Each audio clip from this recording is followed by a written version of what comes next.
Don't be hating. I ain't no hater. I'm a congratulator. Congratulations. That's how you congratulate people like that, like you do. Yeah, I try to congratulate. Hey, Lord, I congratulate. Wow. Sidekick. That woman. I did. That was like the last time. And welcome, guys. Welcome back to the Raw Diggity Show. I ain't even gonna play with y'all. We're gonna get straight to the business. This is the BB and Lump Show today. So I'm going to get y'all the business. I'm gonna let her have some. That's what's up, brother. I had a hard week. I did. Go ahead. Tell me a little bit about your week. I had a hard week. Layla was sick, my oldest. She was sick, and I sent her to school. Well, actually, let me start from the beginning. I thought it was the trick-or-treat candy. From Halloween. But it didn't, that wasn't it. She stayed home Monday and Tuesday. I sent her to school on Wednesday, and then they sent her back, and I had to get her a COVID test. And I kind of had a breakdown, brother. As you saw me, I had to pray to the Lord and make sure that my baby didn't have COVID. Hallelujah. And it came back that she did not have COVID. What? Does not. Hallelujah. Thank you, Jesus. Good. God is good all the time. All the time. I was about to put y'all last time. It was COVID right now. We was going to have to go lock ourselves in the closet. I didn't know what I was going to do. I couldn't tell my mama my baby got COVID. She going to tell me I gave it to her. All the traveling we do, my mother would have had a fit. But thank God she didn't. And she just had a common cold type thing, and she's better now. Yes, and I'm happy she didn't pass it to her sister. So that's good. You have to keep them separated, or it will be going around in that rotation, that circle forever. Never leave out the circle. Absolutely. How was your week? My week was pretty good. I definitely got to get back on track with seminars. Oh, absolutely. I definitely got to do a seminar over the weekend. And I missed it. I stayed home with my baby because I didn't want to, you know me, I didn't want to have her around anybody. You know how I am with other people's kids, and I try to treat my own the same. Yeah. So I stayed home. It was supposed to be both of us, but I know you can handle it. You don't need me. We just like to be together because we work best together. Yeah, and people love to have both of us there together. Exactly. I'm going to make a trip up there. I'm going to go this week just so I can make up with those young ladies that I didn't get a chance to. Because there was a lot of young ladies. Absolutely. Even with the, I had the opportunity to do a Zoom class with 3 of them. So I know. Y'all know I wasn't going to let her miss out that much. Now. Absolutely. I was feeling like I had withdrawals. I was sad. I couldn't be too sad because I had to take care of my baby, but it was like, I missed it. And I missed it. You know, that would have been a good workout for me, brother. Yeah, it would have been. Oh, it would have been. Absolutely. It would have. I can see it. You told me you had how many? Anywhere from like 9 to 13. I really didn't count them. We just got in there because I was already late. Gotcha. You said, I remember the text. You said, I lost my driver, so I'm lost. I lost my driver, so I'm just barely getting it to move. If anybody didn't know, I do all the driving when we go on a road trip. 99.9% of the time. Because he drive like Miss Daisy. He let 18-wheelers get in front of him and let old people cut him off. Listen, they get in line for sexual arrest. That's a speed racer. I don't race. I just get there faster than normal people. She follow rabbits. I be following the cows, the turtles. You got to get a rabbit. Everybody needs a rabbit. That's when you let somebody speed up in front of you. About a half a mile to about a mile, 3/4. And then you let them lead the way, or when they slow, you slow. They speed. And then some just be like, it's a guy following me. Let me go and pull over and let him go past. Yep. And then I become the rabbit, and then that's true. You suspect. That's why. Yeah. But yeah, you had a nice turnout. Any girls? It was definitely a lot of young ladies. Big shout out to Mongoose. Yes, sir. Thank you for having us, sir. We look forward to it. I'm looking forward to it. I can't wait till the next time. You're going to have to help me with the word because I may pronounce it wrong. Okay. Of course, it's something like Grandmaster. In his style, I think it's Hanachi or Hinachi. Hashi. Okay, Hashi. Can you explain Hashi for me a little bit? Just what you know of it? Well, that's it. I don't know much because that's a different style. So I don't know the level of respect. Like mine for Taekwondo, when you become a 5th degree, you are considered a master, and then you're a master through that. And when you get your 10th degree, you're considered a grandmaster. Okay. So I would assume that a Hashi is a ladder. Once you get your black belt to that level, to me, it would mean you were at some master level. Okay. I'm not exactly sure what Mike's belt rank is, what degree, but I know there's a lot of stripes on there. He has more than I do, and I have 5. Say that man, that young man, because he moves like he's still young. I can believe it. He looks good. He's going to get his black belt in jiu-jitsu. Oh, wow. 11 years it takes for you to reach that level. 11 years to get your jiu-jitsu black belt. I didn't know that. And I was like, damn, Mike, that's longer than I've been down here. And I feel like I've been down here for a pretty long time. Oh, so he's been doing it a while. A while. So that, to me, that I would think you got your black belt in Japanese Goju-Ryu, because that's their style. Yes. So when he got his black belt in 1, he just automatically, he kept going in his normal system or first original system, but then he crossed over and wanted to do a whole new system and kind of start from the beginning. And have to start from the beginning. You don't walk in there, they don't give a damn about you having a black belt in karate. Not when they come in there, because they call Absolutely, that's totally, that's totally different. That's like being 2 different nationalities, but have somewhat of the same race. You know what I mean? Boxing, fighting a karate person. Absolutely. And depending on which rules you're using. So you walk into this jiu-jitsu. No, it's gonna be it's an open event. So it ain't gonna be, the rules gonna be for his tournament. Well, no, I'm speaking of the comparison for of that. You know, it'll be a boxer fighting against a martial artist, and they able to use their weapon, whatever they use, and then here it is, you'll have a martial artist versus a jiu-jitsu person. They're able to allow to use their weapon. That jiu-jitsu person is trying to choke your ass out. Don't let them get close. And you have to keep them away from you. You would have to keep your hands and your feet in between the two of you, because if they hold, it's like the Gracies. They created that jiu-jitsu system type thing. His daughter, Alexis. Oh, Alexis, she's great. She was rolling his ass around. I can believe it. She bigger than him. I've been telling that baby since she was 6 years old. She was going to be bigger than her daddy. And that's a compliment. And I'm not saying it to be funny just because she's a big girl. She's from Texas. Yeah, she eats good. She's tall. And then I know her mother, Denny. She's tall. So I can understand it. And the way I've seen Alexis grow, let's just say in the last 2 years to 3 years, she's hit that growth spurt. And I don't think she's done either. Oh, no. I do not think she's done. Because what is she, 13, 14? Yes, ma'am, somewhere around that. Somewhere like that. So yes, I could say she's going to hit another growth spurt. I think I got my last when I was about 14 to 15. Yes, I think the ladies go up to 21. If it's not 21, then it's the men that go to 21 and the ladies go to 18. I want to say ladies is about 18. I don't remember any women, and this is just my thought and experience life. I'm not saying what I read, that's all. Oh, well, no, that's good, brother. You told me something, because I didn't know when it would come, but it makes more sense. Most women are done growing after 18. Okay, so yes. And I would say exceptions would be WNBA players, because they are extra tall. Maybe they do it at the beginning versus the end. Yeah. But I think they would have either a bigger growth spurt or they would have more than one. That's just my thought. Do you wish that you were taller? Absolutely. I've always wished I was taller. Really? I used to, before karate, I used to always think that I had short legs. But once I started karate, I learned that I actually have long legs. It's my upper body that's the shorter portion of me.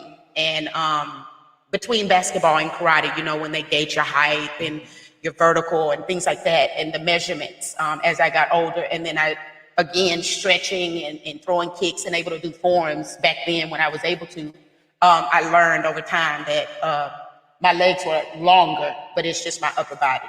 And I believe because of my dad. My daddy was tall. Tall, that's why I asked you that. That's why I asked you that. We all, to be honest, my sisters and I, we got my mother's height. She's about 5'7", and I'm about 5'7", 5'7.5", but we're all in that 5'8" range. My daddy was 6'1", I believe, 6 feet to 6'1". Even in basketball, I used to get in trouble because I thought I wanted to play a post. I believe I can play any position I want to. So I used to get in trouble at practice because I would go down to the post position. And even in volleyball, I got mad and quit. I'm sorry, guys, it's not good to quit anything, but yes, I did as a youngster. I quit a few sports because I wasn't able to do it the way I wanted to. They wanted me to set the ball, and I wanted to jump and spike. And they were like, well, no. And I said, well, look how high I can jump. You know, I can do it. I can get up. And they were like, well, it doesn't matter. You're a setter. Well, I don't want to play anymore. I quit. And my daddy got mad. You just can't quit everything. Yes, I can, Daddy. They don't want me to play where I want to play. That's the way it was. I'm not like that anymore, guys. I stick with things. I try. I did that with track and softball. Really? Softball. You run track? I ran track. I was like an Emmett Smith. And I only know that because my daddy used to watch Emmett Smith, and we used to talk about how quick he was to get loose, to make people miss, but he couldn't keep the breakaway speed. He would get caught. Barry Sanders was his time frame. So Absolutely. Emmett, 22, Emmett. No. He ran. Barry ran faster. Barry ran a lot faster. Absolutely. Barry had to ballet. On a serious note, that's why he could tiptoe and light on his feet. That's why he was able to tiptoe and shake some. Absolutely. The sad thing was he was not able to get a championship with the undefeated losing Lions. Well, they're still losing. Yeah, the undefeated losing. And when I say undefeated, I mean 0 wins. That means they have a lot of losses. They're leading the lead in losses compared to wins. We're going to flip it around for you guys on that if you didn't hear what I'm. Let that go over your head. You silly. No, I didn't. Emmett definitely was a good player at that time. I couldn't keep, when I would run track, I was quick enough to come off the blocks and be fast. But when I got to about 20 to 30 yards, because I did the 50-yard dash, and then we went, and it was junior high. And then we went to, 60, I think. By the time I got to that midpoint, I was getting eaten up. And I couldn't accept the fact that I'm winning. Why can't I maintain it? And it was because I didn't have the breakaway speed. I had the quick takeoff. I could explode kind of like a blitz, the push, the explosion. I could do that. But then in the midst of running, I couldn't maintain that lead. So it was like, nope, don't want to do that. I think I ran like 4 different races, like just over that year. And then after that, it was like, I don't want to do it. Softball, I could do everything. They wanted me to play outfield. I had a strong arm. And they wanted me to either try to pitch or try to be the catcher. But my problem was I could not hit the ball at all. And they were like, we can teach you to hit. No, if I can do all this other stuff, why can't I hit the ball? And at that time, that was high school. I felt like I was in karate and I was accurate.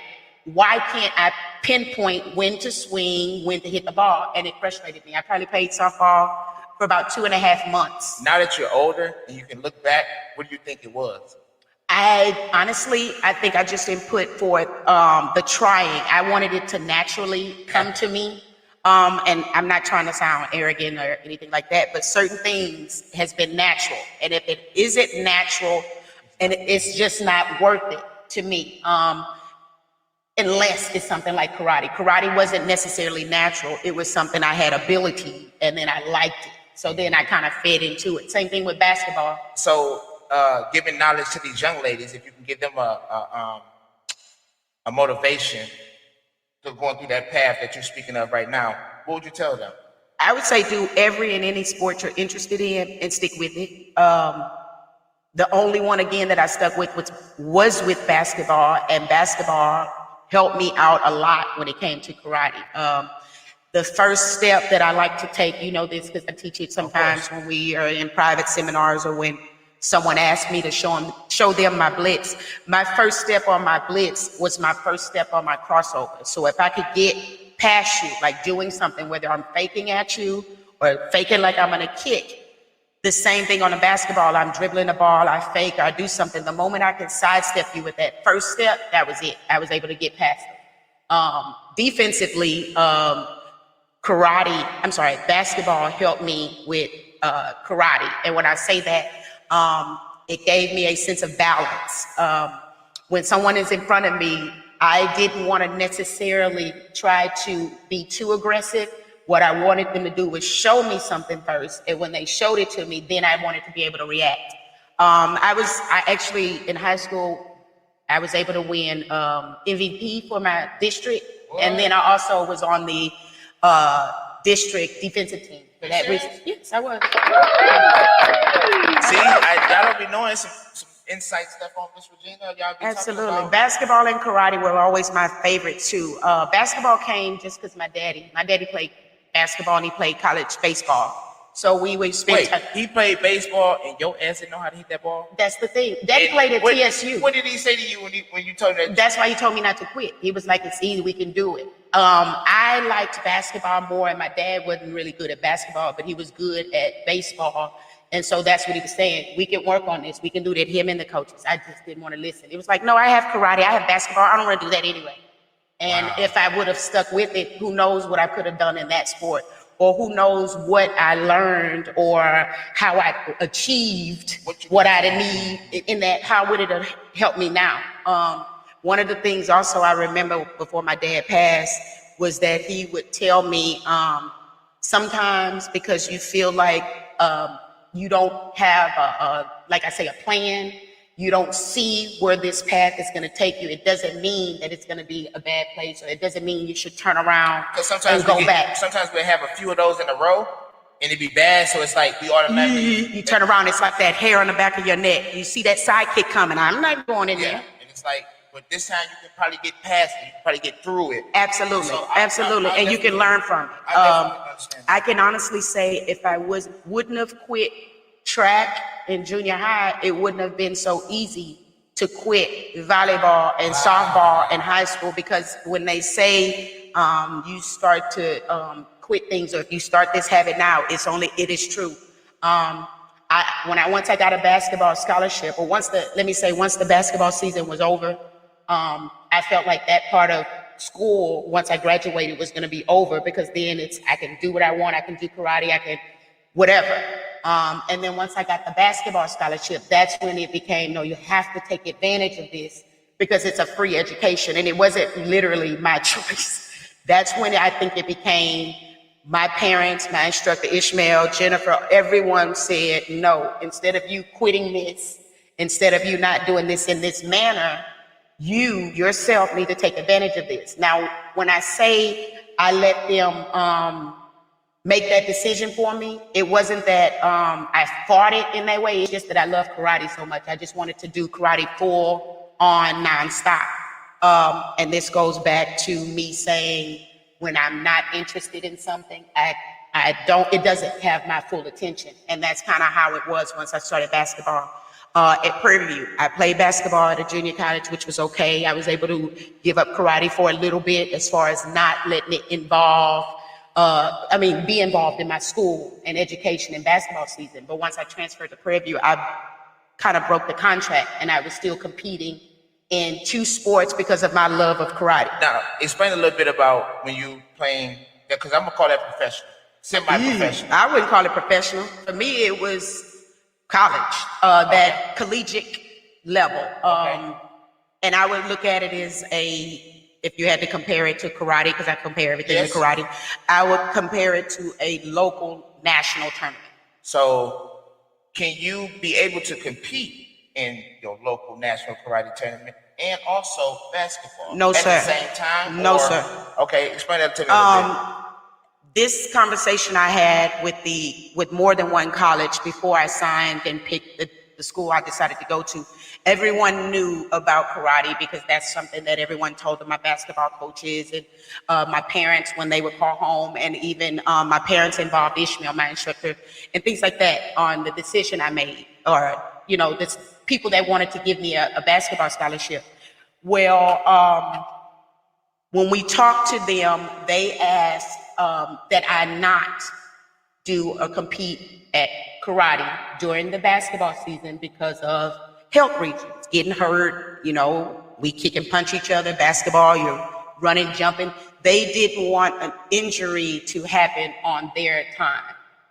So once I decided, and my family and I decided that I would go to school, I signed the contract saying that I would not do that. I agreed to it, correct. And when I agreed to it, I didn't hold up my end of the bargain. Number one, when I turned 18 and I was being consistently still involved in karate, especially during the summer. And when you turn 18 and you start to win tournaments and money, it becomes, especially when you're young like me, I always worked. When I say worked, I've always taught at the karate school. So it was like I always had somewhat of a job. But when you start to go to college, you don't always have that income. My parents would send me money and, things like that. But it wasn't just the same that I was used to it, being at home and having that income on my own. So when I see these tournaments coming up with this money and this and that, and then at that time I was on GOP. Okay. I had just left SES and our Kalkana team and things like that. So I had that taste of I can take care of myself. My parents wanted me to get a real job because they knew I couldn't compete. And they wanted me to be able to start to become independent and start to know that you need to work. And this is what real life is once you get out of the house. And my solution to getting a real job was to compete and win tournaments. And then when my parents found out that I was going to tournaments, they didn't want to continue. And this was the right thing. If I had to do it again, I'd do it again. I'm sorry. If they did it again, I wouldn't be as mad now because I know that I understand it was a lesson. Yes. I wanted to have my own things I wanted to do, but when I didn't follow the rules and I didn't listen, my mother and my father cut me off as far as not entirely, but when I say my responsibility now became, well, you're going to pay your car note and your insurance you're gonna on your own. Now. Since you want to do what you want to do and you're not actually somewhat following the rules and sticking to the agreement and the contract that you signed, then you're going to start to do this. And me being who I am and the love of karate, not that it pulled me away, what it did was make me do it more.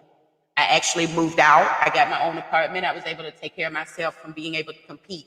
Now, where the bad thing came and where the bad thing happened was 2002 to 2003.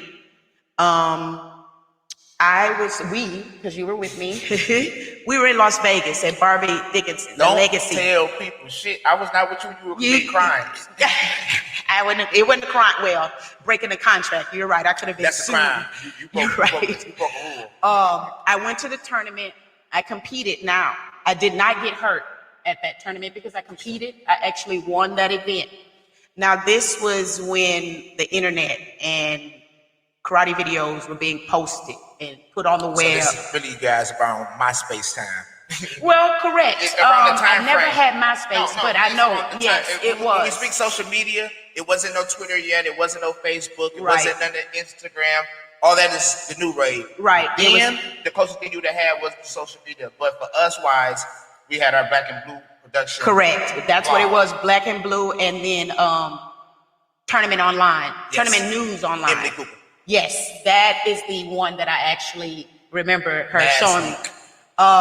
So I go home from the tournament, and some of my my teammates and my coaches, of course, they knew about karate. So when it wasn't basketball season, they wanted to see and know how I did. And so I would pull up videos, the ones that were available. Oh, this is it, and showed them. They were impressed. They liked it. Oh, good job. Well, I hurt my knee. I actually come home from Vegas. I go and I came home to do something, and I can't remember this, it's been so long ago. But when I come home, that's when I hurt my knee. I actually was out playing basketball or doing something. And it coincided with the time that the week before was Vegas, and then the week after I went home. And that time was in that time frame that they figured that I got hurt doing karate. So my mistake, guys, again, I was young, dumb, and stupid, and I have learned. So my young ladies, young men, please listen, because it's an opportunity that you'll miss, and I'm sure maybe would love to push rewind and do something different. Absolutely. Now, it don't have to go that route, but do something different. Maybe had not done the tournament and just been there. Just this one time, just for the understanding, because she's, like she said, she came back home and got hurt playing basketball. And I couldn't, the funny part though is, when she asked me about it, she asked me about the weekend I was home, and then I told her, this is what happened, this is what I did. And she said, well, are you sure that's it? And I was like, yes, ma'am, I'm sure. And she said, so have you been competing at karate? And again, I made the wrong decision and I lied. I knew that I was in the wrong. I knew that I was in Vegas the week before. I knew I had won. I was wrong, and I lied. And I said, well, no, ma'am, I haven't done karate in months, And as I'm talking to her, and she's like, okay, all right, how smart? Well, you think you're the smarter one because you think I'm going to lie my way out of this.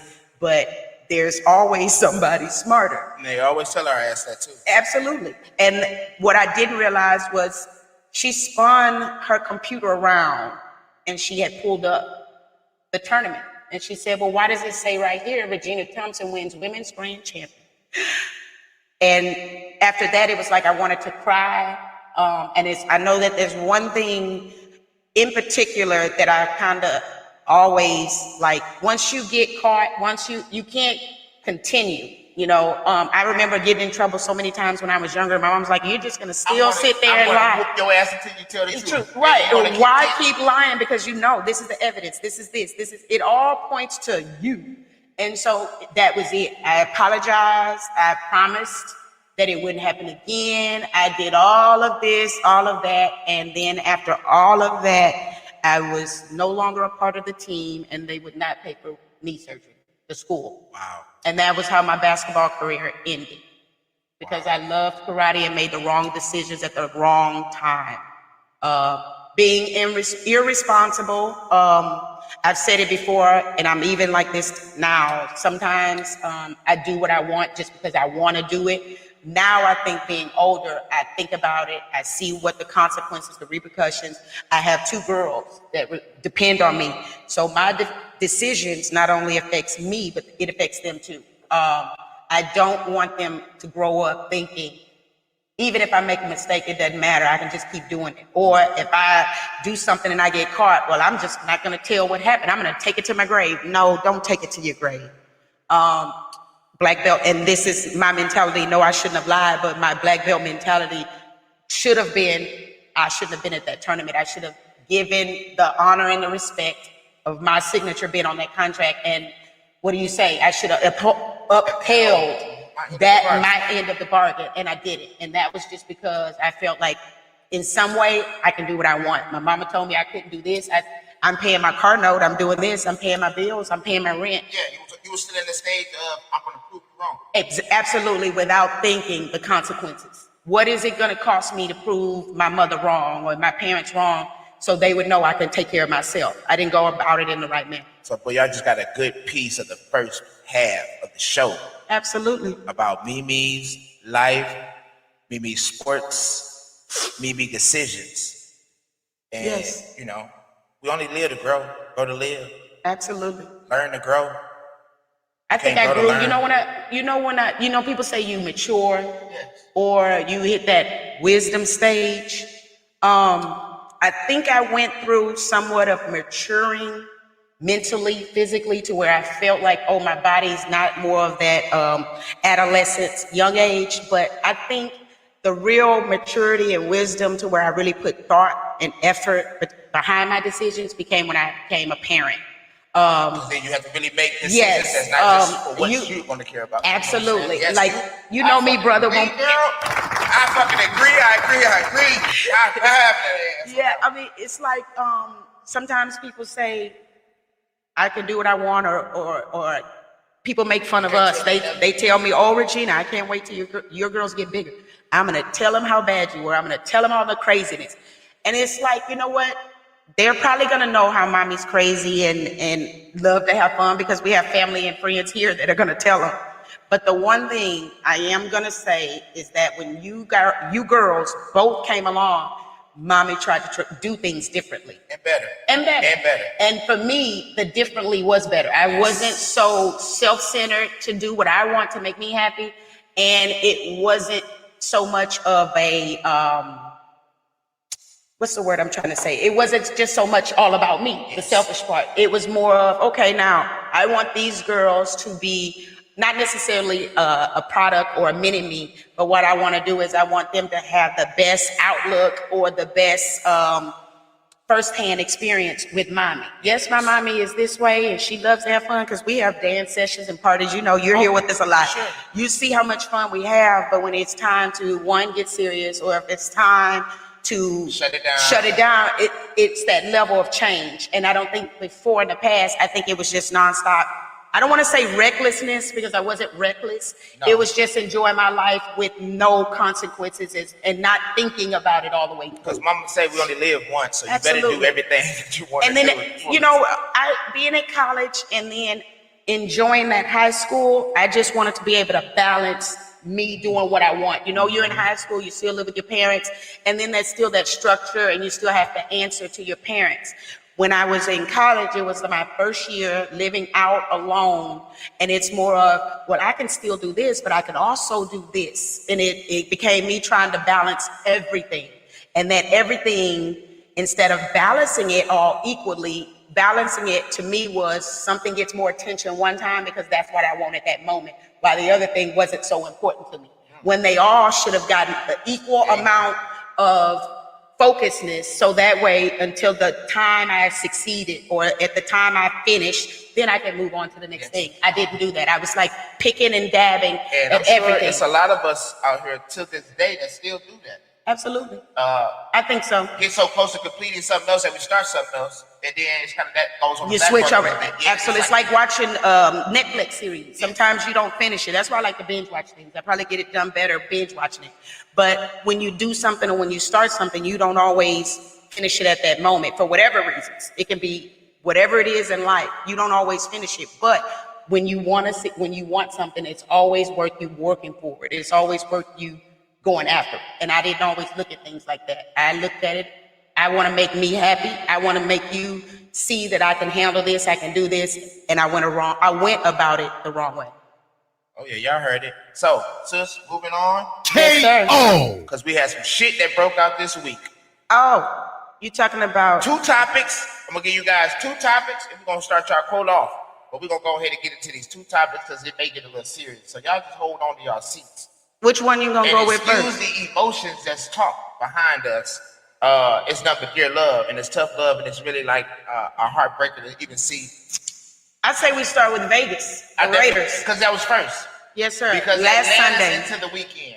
Last Sunday, they were off. It was Monday. It was their bye week. That's why he was not ready and been at home or just come off the road. Ruggs. Henry Ruggs? Henry. I couldn't thank you, brother. The third. Ruggs the third. He actually, and I was not there. I have no idea firsthand. I only know what the people that told us. That's it. Yes, and the videos that I found. And you're gonna do your own investigation. Absolutely, off of that and come up with your own conclusion. Everybody had something different. I learned each time I read something. That's when I got more of the story. More information. Absolutely. It was about 3. And I know I surprised you with the story. You did. It was about 3 or 4 in the morning, Sunday going into Monday, and Mr. Ruggs III and his girlfriend were at a Topgolf in Vegas, and they were having drinks. There was a video on social media that someone posted prior to this event happening or this issue happening. Once they leave Topgolf, they start to proceed to drive home. He and his girlfriend. He's in a Chevy Corvette. There you go. I was going to say Camaro, but it's a Corvette. He was in a Corvette. And he, originally they said he was doing like 115 on a... 56. Well, that's what the first one said, was 115. That's still fast in a residential without a doubt. Neighborhood in Vegas. We're talking about a 30, 40 mile per hour area. Absolutely. At the most, I think it would be 45. Yes. And that's at the most. When you see it, because they've showed it in videos and on the news, it was 2 lanes one way and 2 lanes coming the other way. 4 lanes total. No stoplights, straight shot. It reminded me of El Paso streets or roads. Okay. Just straight shots with just the, I like to call them the city titties, the bumps in the road. Bumps in the road. And 1 turn lane to the right. No islands in the road, though. No islands. So this is straight. I can move over here if I need to. Yes, bust a U-turn in the middle of the street if you want. Okay. So he gets on this back road, and from what I read, it was just a couple blocks or miles from the strip. Okay. And another article I read said that he intentionally went on this road because he wanted to go fast. He wanted to drive fast. So this pretty much the fast road. Yes, sir. The Fast and the Furious or whatever. I guess people street race back there regularly or whatever. I just know that he specifically went on this way for that. I mean, went that direction on that road for that reason. And it's also where he had the accident was only 1 mile to 1.5 miles from his actual house. Whoa. Okay, so he gets on this road, and the first story I read was that he hit a young lady, 23 years old. In a Toyota RAV4. RAV4, yes, sir. He hit her from behind, causing her gas tank to explode and her car to explode. The first video I saw, we looked at it together. It was from someone that literally was across the street, and I think this is one of the videos they've showed the most. All you see is a big gulf of flame. Just flames coming from this car. It kind of reminded me of the refineries out here when they light that torch and you can see it from a mile away. That's what it looked like. And then in a distance, you could see a young lady sitting on the ground, and then you can see a gentleman standing up, walking, pacing back and forth. You can hear the bystander. At that moment, when we first saw it, I didn't think anyone was trying to help. That's what hurt too. Yes, and it's like you're standing there, and this is what we say all the time. If I don't mind recording something in somebody, because we all want to go viral, or we all want to capture that moment.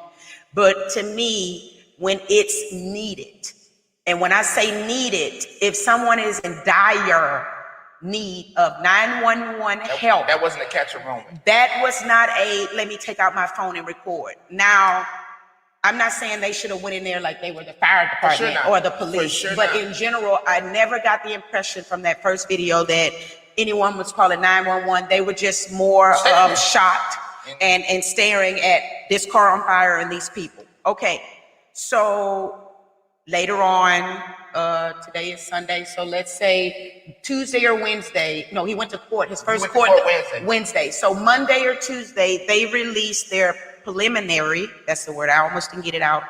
They released their preliminary investigation. Okay.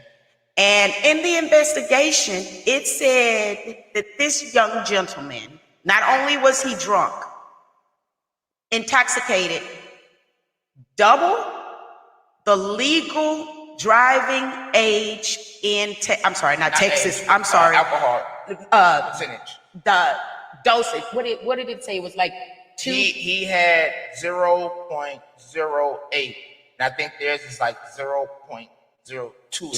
Okay, so he was literally times 4, quadruple. Yes, he was wasted.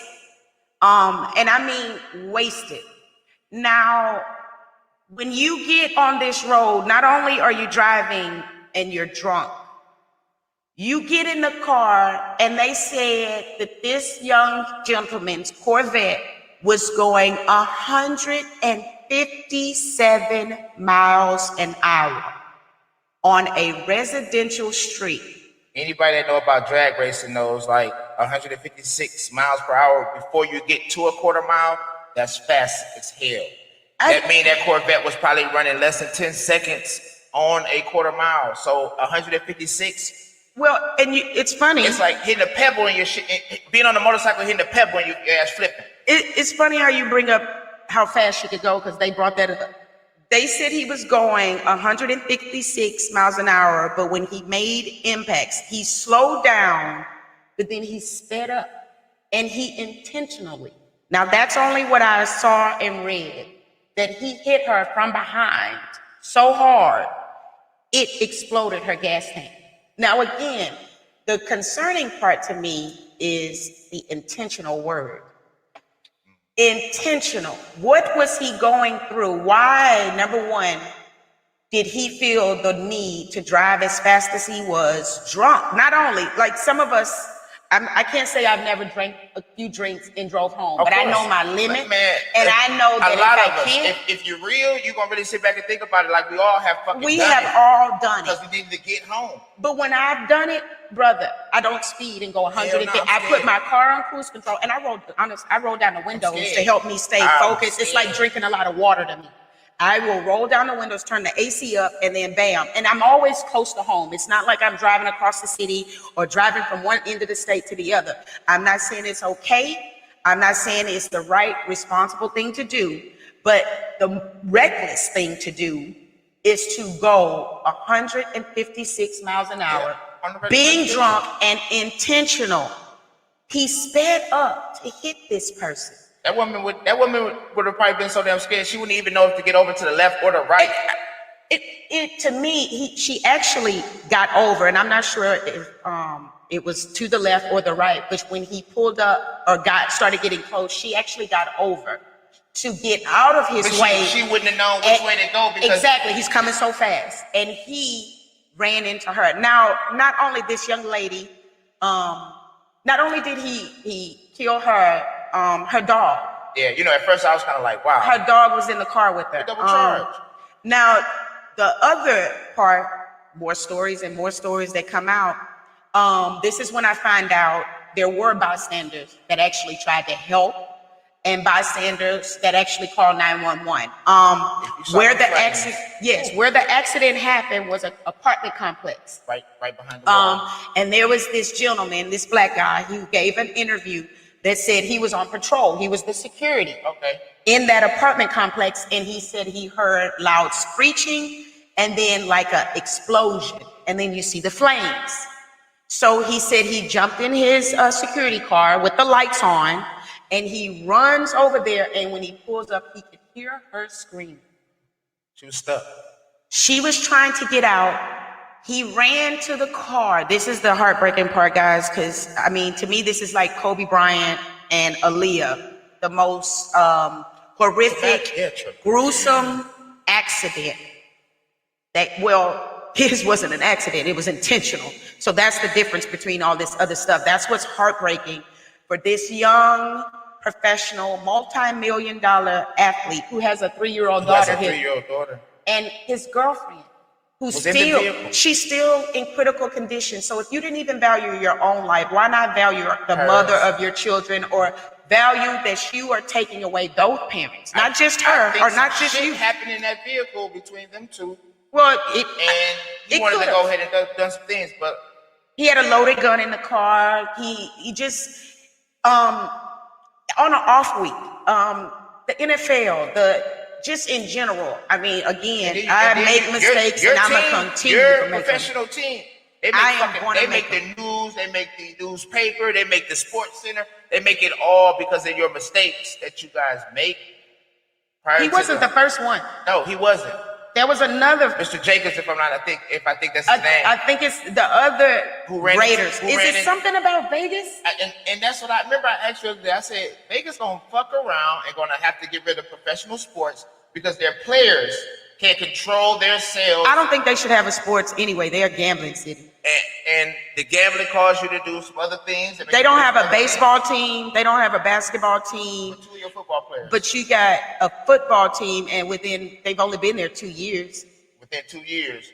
Have been one that ran into the Vegas tunnel. I mean, the airport tunnel at the Vegas. For whatever reasons. Don't know why he did that. Intentionally. And how do you not know that TSA right there looking at you? This young lady who's gone. Her parents in here, they lost their daughter, not thinking that their daughter would be getting in a burnt vehicle, fucking just destroyed, torched. And I mean, I'm not saying that to be insensitive. I can't imagine that scream. That's exact. And can you imagine the burnt smell? I've smelled burnt hair. Yes. In general, burnt hair. I've burnt smelled papers. Yes. Skin, flesh. I can't imagine. And then to listen to her scream. The security guard said he tried to get her out along with another pedestrian, but he knew she was trapped, and he had to get back because he knew the flames and the smoke, and it was about to explode. Again, yeah, so that car blew up like 3 times. You guys have to understand, a Corvette sits very low to the ground, and this young lady was in a SUV. It went underneath. That head went directly underneath like it would do. Like if you look at it in a fucking movie, it'd be just like this, no joke. That's like, what's his name, Paul Walker? Yes. That's him, Fast and the Furious. Didn't he pass going? Street racing, people. If you really want to go that fast, go get on go-karts. Go get in the NASCAR. Take your ass to the fucking track. That too. They have the tracks. The track is open. Yes, they have them. We have them here in Houston. I know not every city. It's a drag strip in almost every major city. Go find it. Stop doing it on these streets and doing this to these innocent people. You know now, what? That's 2 lives gone for the price of 1. It may be 3 because we don't know what's up with the girlfriend. With the mother of his daughter. Yes, his daughter. And you got to think about the little girl. She gonna live the rest of her life without her daddy. His football career is essentially over. It is over. Like, did he not take into consideration? And my other thought was, whether something went on in the car between him and the young lady, why did she not say, baby, slow down? She might have, Mimi. We don't even know yet. She might have. You're right. We don't. I haven't heard her. Because that's scary as hell to be riding like that on a residential street. Yes. Like, it's cool to be going that fast, but on a residential street, you scared as hell because you got other people who can be ignorant at times. Yes. Run a stop sign, fly on out there and try to turn. So you have those people. So to be doing that, I'm sure that girl probably asked him, but he was like, I got this, babe. I got this. You know, hold on. I'm not rich, but I Uber. Huh? This is part of the reason why Uber and Lyft came about. Absolutely. He's done it before. And she told him to slow down. So she could have told him this time too. She could have. But what was going on, the video that I saw with them happy-go-lucky at the top off, they were cool, calm, and collected. Yes. Other than having drinks, because you could see them drinking in the video that's on. I saw it on YouTube. I told y'all about that social media. You could see it wasn't any riffraff. It didn't seem like he and her had an attitude. They were fighting. You know how sometimes they show and the girl might be mad because he doing this or she. You never saw any of that. Now, if it happened and it happened outside of the video, possibly. I have no idea. But what I do know and I believe is nothing was going on before they got in that car. I'm going to show you how fast I can ride. Bam! That's my thought, my feelings after watching and reading and understanding and knowing that he's done it before. When you make a mistake, and you learn from it and you fix it. You don't, especially if you get off. And if he must be insane. Especially if you get off with no troubles. Meaning if you should have got jail time, you get probation. That's one of those. Oh, you should learn your lesson.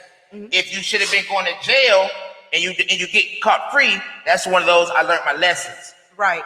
That's why they say it's only illegal. Like I tell kids, kick that hip. No, Miss Regina, I'll get a penalty. It's only a penalty if you get caught. It's only a penalty if you get caught. He got caught. Red-handed.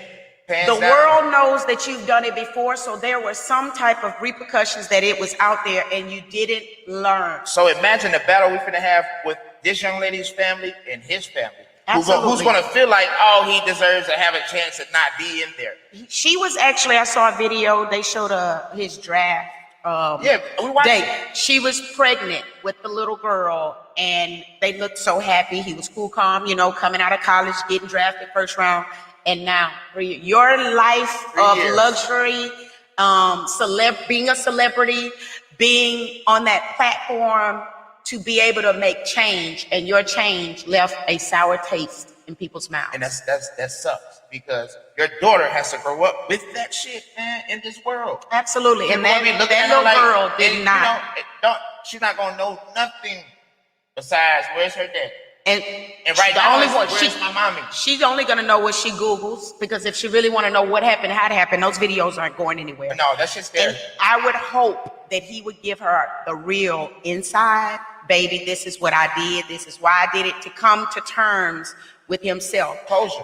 For her though, not for himself. No. He don't need. He already closed his. Yes, he don't need nothing. He closed his. I'm sorry to say that I believe in second chances, but he used it. No, me, you know me. And that is reckless. And I'm no racist at all. No racism inside my blood at all. But him and I have the same skin color. Yes, sir. So we already are treated different.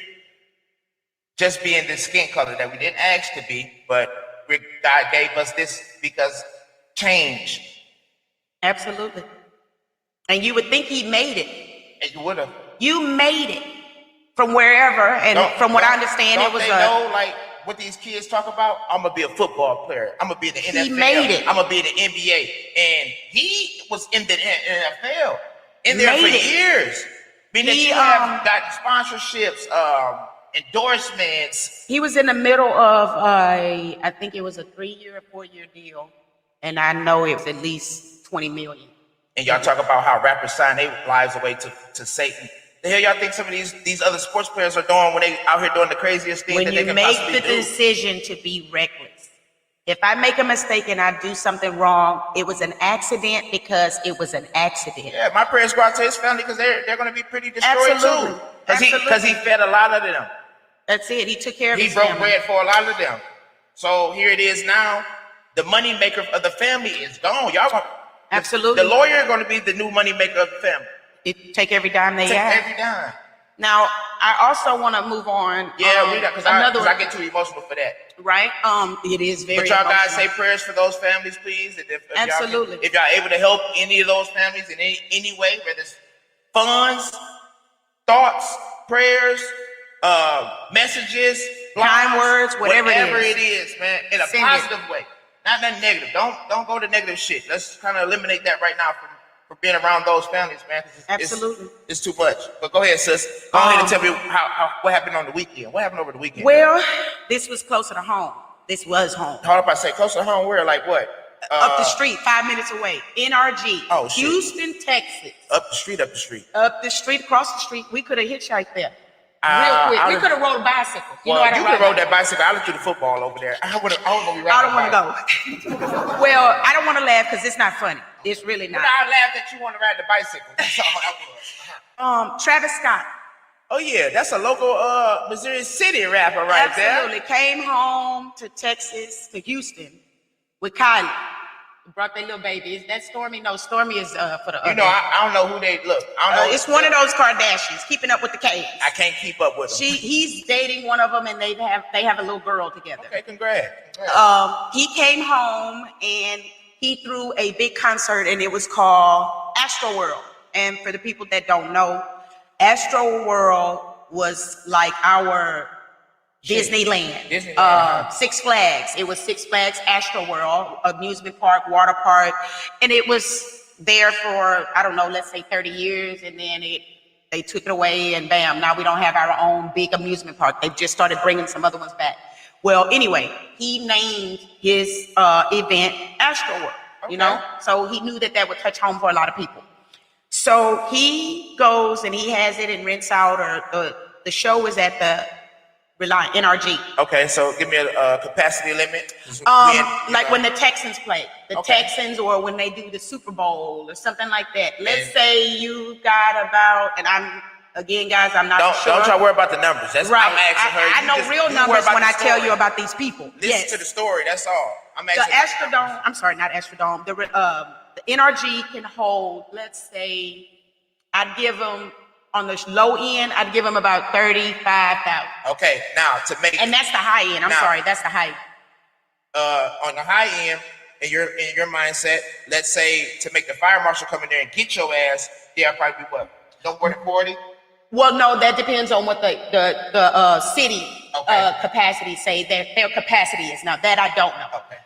What I do know is that there were reported over 50,000 people at this festival. It's called at a festival? At a festival inside NRG Stadium. What the hell? Yes. Okay. So man, you know how many diseases and viruses was running through that fucking place? And pricks. Wait a minute. We ain't got there. Okay, so he comes out on stage, and the first Travis report, Scott. and I want to say it started about 7:30 or 8. Okay. The first report called in from the medical staff at NRG for help because they were understaffed came in, let's say about 8:50. What? 8:50. It came in about 8:50 that they were overloaded with patients because a mass stampede had occurred. What's a stampede? A stampede. You seen Lion King? Yeah, I remember Lion King. And you remember them? I don't remember what he said, but it was like, and they took off, and that is a stampede. You take a whole bunch of the way Mufasa died. Them people. That he fell and yes, all that's a stampede. Wow. So, and I've actually been in one at college. Oh shit! Because some stuff popped off. But what you don't do in a stampede is go with the crowd. What you do is you separate yourself, and when I say separate, you step back and let them go by. Yes. I would never run. I would never stop in the middle because that's chaos. It's like being inside of a hurricane. You know, like remember on Wizard of Oz when she was in her, the moment she was able to stop and her house stopped spinning, it was bam. It got outside of all of that. I don't want to be in the center of all that chaos. So instead of running with them or trying to find that first quick exit, I'm going to back up against a wall or put something that is not, I'm not out in the open. Correct. Now, how this started, when he came out on stage, he came out and he's rapping and he's singing his songs. And I think it's called a mosh pit. And I want to explain because it may not be called that or you may know it as something different. There's a gap when you have like the crowd or the fans, they have a barricade up, the little iron, whatever's to keep the people. And then they have a space in between that barricade and the stage is. So there's kind of like an opening. And for me, and what I think they were referring to when they said this was that was kind of like their mosh pit area. Okay, so the people on the opposite side of this barrier wanted to get closer to the stage. So they pushed through police and security, the barricade, and rush the stage to Travis Scott. That was the first call because people were getting trampled. Wait. You have the barricade set up, yes, the sir. space, the stage. Yes, sir.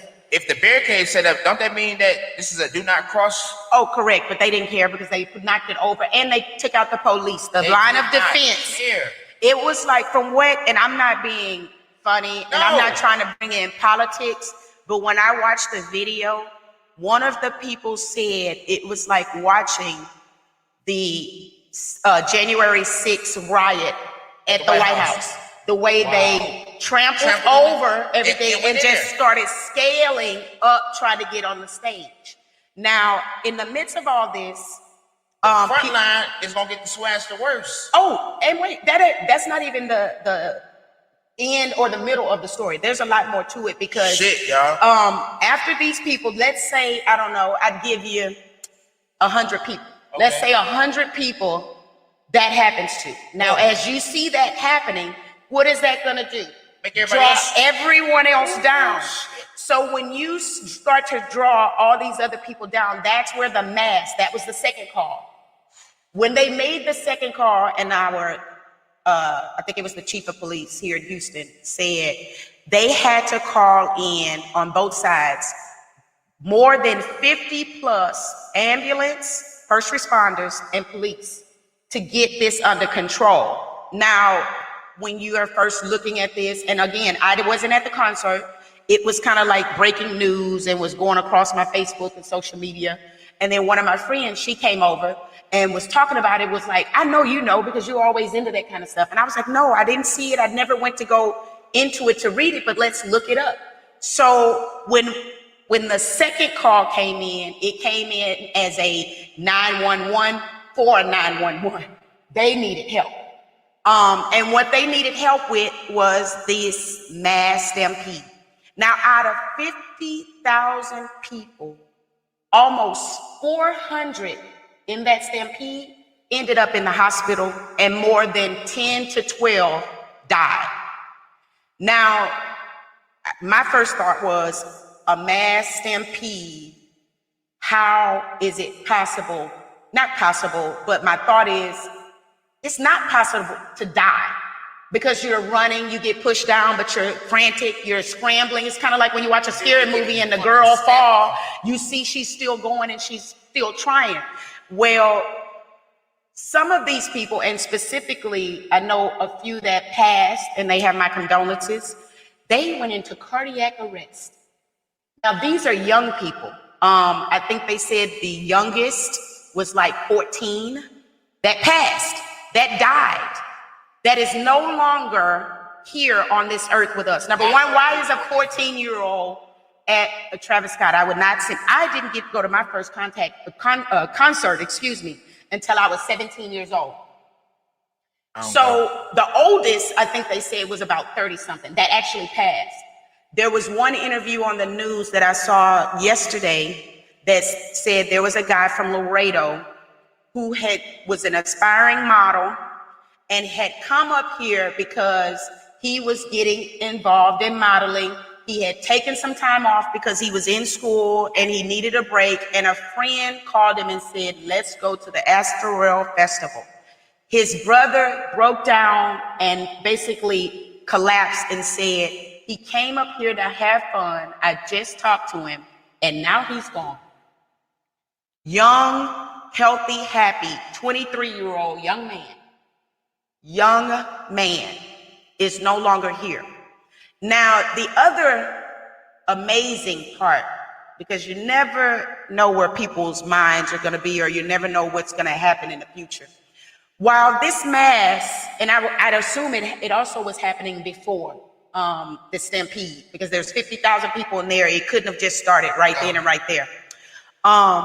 One of the security guards during this time is trying to help people. And I actually think the interview said that he was actually trying to restrain someone. Now, I don't know why he was trying to restrain this person, but as he's going to grab this person and restrain him, he feels a prick in his neck and he passes out. So then you get the reports, and I saw this from the chief of police, that not only did this stampede happen, that someone was walking around sticking people, ejecting them, because for you to pass out, shit, you had to put something in. Exactly, correct. The chief of police said that once they gave him this drug, and I don't know this drug, to bring him back. We don't even know if it's a drug yet. It's a fucking poison. It could be. You never know what it is, especially. That seemed like the perfect place to go ahead and start some crazy shit at. And here it is. Some crazy shit happened. You got 50,000 people in one place. It's the best place to have a mass stampede. I don't want to say a mass murder, but a big event to whatever it is you got your mindset on. It's the perfect place to do it because there's so many people. Y'all gonna be bumping each other. I mean, no one will know. It's crazy. When he was brought back, they gave him this medicine. It brought him back. He told what was going on or what he remembered. And when they examined his body, they saw the injection spot. Now, you don't know what it is, because I assume that he would have to get a drug test to tell what that was or what's in his system. But at this day and age, in a pandemic, and the world, not just a pandemic in the States or in one state or one city or one country, the world was in a pandemic. And there is just that one person, and I'm sure he has a group of organized crime homies and things like that, because it couldn't have been just one person. You mean to tell me, out of all the things we're going through medically, when I say medically, we're trying to fight off one virus and it keeps manipulating itself and mutating to turn into something else. You feel like you want to go and start to prick people and inject them with things. You have some people that don't want to get injected with the vaccination. You have some people that just in general are allergic or whatever to shots and needles and are going through what they're going through during this pandemic time. And you mean there's some people out there that's just walking around poking people and injecting them with whatever. Those are people that need to go under the jail cell.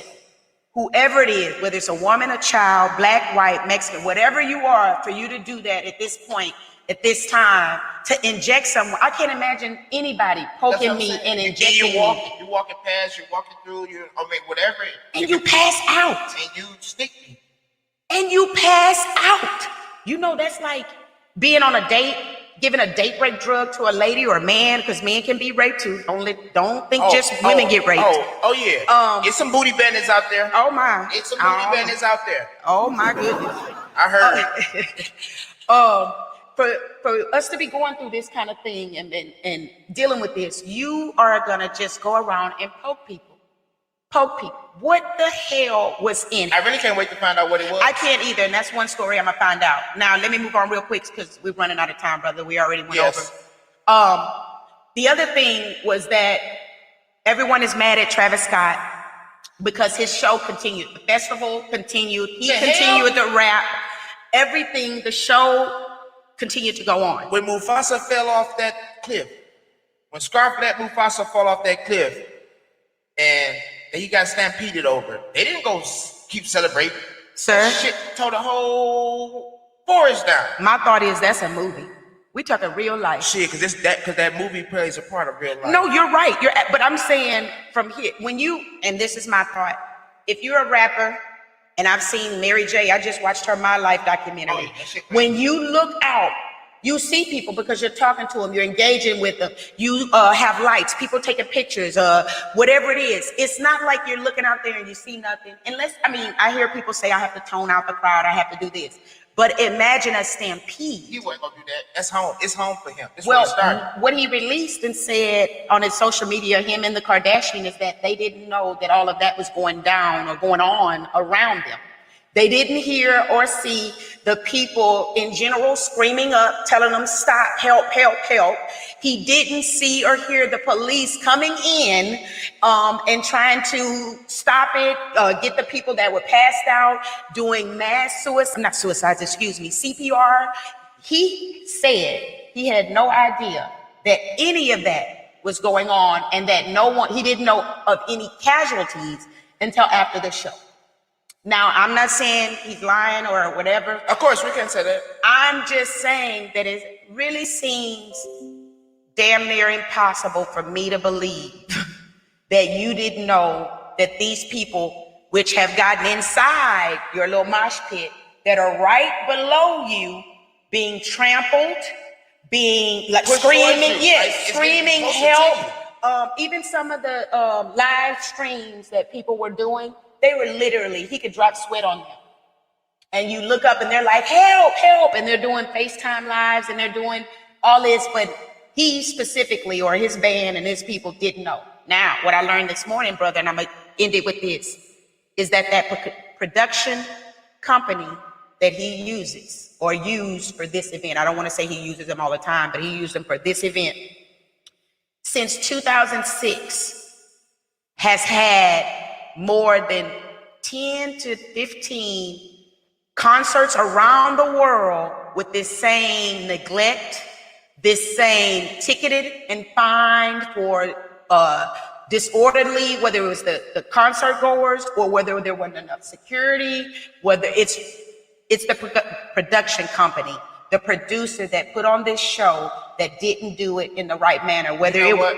I hope your ass gets sued. I swear. Oh, he is. I expect the first suit Monday or Tuesday. That judge give your ass some of those life sentences that you deserve to have for some of the people who passed. And he money's needs not to going be to cover that shit up for some of them families, man. Manslaughter, Really? involuntary, because he didn't willingly do it, but involuntary manslaughter is what he did. It was set up the way you wanted it. Absolutely. You had the power to set that shit up the way you wanted it, to where, man, them people need to sit the fuck down. Absolutely. Why didn't you have enough help? Control. It needed to be spaces between rows. And if a stampede is happening, where was the light man? You know how when you have people up and they shining lights and they the DJ? Wait, that's it. My thing again, how did he not see it? Hell, we see it on the videos. My point, if I'm right here in my living room, I'm 20 and 30 miles away and I'm looking at a blurry video camera shot, but I can still see this as long as I look down, why couldn't he see it? I mean, you really had to feel like they're blind. I mean, that they're tunnel vision but it's impossible to be a music artist, I'm gonna say, and not have no type of with the crowd, right? Interaction. With the crowd. Yeah. This side. Yes, you got to be. Yes, it's like being a good hype man. You got to keep the crowd hype, and sometimes your music is not all that they want. They want you to interact, make them feel special. Know more about you. And yes, like and he's saying or said that he did not see it, he didn't realize it, and that's why the show kept going on. But is his lady a music artist? Kardashian. Yeah. She a model, actually. I think she's a model. She was sitting up there doing what? Looking at him to make sure that nobody grabbed him? Good question. I don't know where she. Maybe I assume backstage. You don't see it. The hell? I assume I guarantee read. you and your daughter wouldn't want to be down there in that crowd. Absolutely not. Motherfucker, people got tangled and tumbled over right there. I read when they came down here to go to the Houston Zoo back in the summer, Travis Scott and the Kardashian, they closed down the zoo for themselves and their daughter. Understandable, because you want it to be private. You're a high-level superstar. I get that. So now that you flip a year later to where you want to be now back involved with the crowd, this is what happens. This is it. I hope he takes responsibility, and when I say responsibility, he does something. Concert? Was it free? Sir, I don't think anything free these days. Well, if it wasn't free, he does damn sure deserve to pay all those injured people some of that money because he didn't recognize them being down there. He pretty much was the owner of their safety at the time. Absolutely. He and the producer. They're there for you and to celebrate with you, and your job is to make sure that one, they get back out of their safety. If they came safe, you got to get back out safe. That's one thing we talk about with traveling and fighting. That's you go in there one way, motherfucker, you got to come back that same way. That's right, because you have real life. Real life still happens no matter what. Real life. All right, so brother. We moving on. We'll go ahead and get the quote. This one right here finna make people go ahead and start capping their asses off out here in this world. Man, I tell you. Quote of the days, quote of the days, quote of the weeks. Let's open our Bibles. Ready for the speech. Welcome to the God Living Quotes. Welcome. Here we go. Sis, you ready? I'm ready. Go ahead. You got it. I've done most of the talking. I need to take a deep breath real quick. Get you some water or something. Well, this shit was funny. I had read this out on y'all, but I'm not gonna do y'all like this. This is not funny, but it is funny. Maybe. Oh yeah, I've seen that. Yeah, that's sad to see. I don't want to see that. That is send somebody in a rage. I'm not going to see somebody in a rage. All right, so right here, thank you, Rev, for this one. Y'all have to really take y'all earplugs out, put your glasses on, put your thinking cap on, and listen to this. Don't let this shit go over your head. The same boiling water that softens the potato hardens the egg. It's about what you're made of, not the circumstances. I'm gonna hit you with that again. The same boiling water. That means if you ever boiled a potato, that soft potato that make it soft, that's the same boiling water you will make an egg hard off of. The shell we're speaking of, not the inside of it. It can be hard on the inside, but the shell, it gets harder. It's about what you're made of, not the circumstances.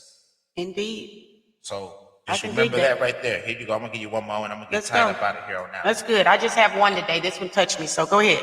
Let's go. Shit. She always. Actually, I got two, but go ahead. Look, this one right here, real short. I'm gonna kill you with this one. Never discuss cheese with rats. Talk bread with birds, or make moves with snakes. I heard that one before. That shit crazy. That need to be a bumper sticker. Yeah, for a lot of people. Never discuss cheese with rats. Talk bread with birds, is which I go with. Break bread with birds, or make moves with snakes. Be careful on that. Now this one. I am not perfect. I say stupid things. I laugh when I'm not supposed to. I have scars from people who did me wrong. I'm a little crazy and probably won't change. Love me or not, but I make one promise. If I love you with a full heart. Amen to that one right there. That's it, really legit right there. Go ahead, sis. Break me off a little something. Mine goes to the people that look at themselves and see themselves, whether it's negative. Well, it is not as positive as they want to be, and they have a hard time trying to, get themselves. You don't find your worth in a person. You find your worth within yourself, and then you find that person who's worthy of you. Just remember that. You don't find your worth in a person. You find your worth within yourself, and then you find that person who's worth you. Amen to that right there. I got one more. Oh, yeah. Come on. Last one. Failures are a part of life. Say that again. Failures are a part of life. If you don't fail, you don't learn. If you don't learn, you'll never change. Hey, we talked about that earlier. Absolutely. All right? So you guys got it. Y'all got it the best. I pray you guys have a great week. Me too. Y'all have a good week. Love everybody out there. For sure. Big shout outs to CTE, Big Trav. My brother. My sister. I love you. Love you too, brother. Big shout out to you guys out there for staying tuned with us and you know, just listening to us and giving you feedback. We don't take it to grain on you guys. What's up? You know, we're still learning too. This is just something that we just enjoy to do and try to give positive energy to the world. This, I guess, is a piece of what God given us to change since the pandemic. That's it. You guys stay safe. Lord, thank you. And we out of here. We'll see y'all next week. This is the Raw and Mimi Lump Show. My brother got it. Get it. Yeah. Thank you very much. I can dig it. All right, y'all. Y'all have a